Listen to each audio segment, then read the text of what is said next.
The second issue Mr. Shanmugam speaks about, the death penalty, which punishes offenders of serious crimes like drug trafficking, murder and use of firearms. Mr. Shanmugam elaborates on why the government's approach to the death penalty remains relevant in Singapore by listing these 5 considerations. First, the deterrent effect. In a 2021 survey by MHA of persons from the region where most arrested drug traffickers originated from, 83% believe the death penalty is a deterrent.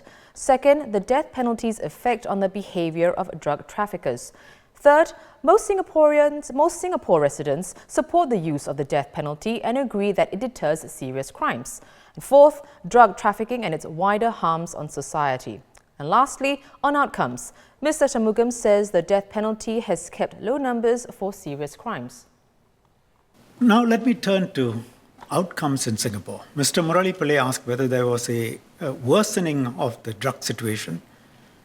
My answer is the number of drug abusers in Singapore remains low, though there are some worrying trends. The number of new drug abusers is higher than we would like it to be. I had earlier shared how the number of abusers arrested in Singapore has, over the years, gone down, and how that is also linked to low crime. Drugs are not the sole cause of murders, violence, or crime.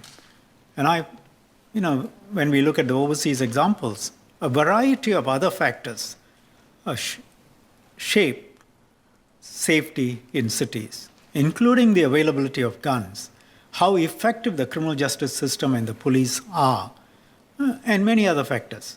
But in my view, drug abuse and the prevalence of drug gangs is an important contributing factor, and it links up to quite a lot of other factors. So by being tough on drug offenses, we minimize the harm of drugs in our society.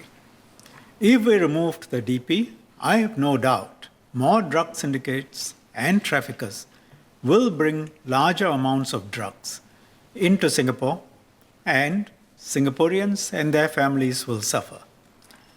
We prefer not to have to impose a death penalty on anyone, but we have to continue to do what is best for us as a matter of policy.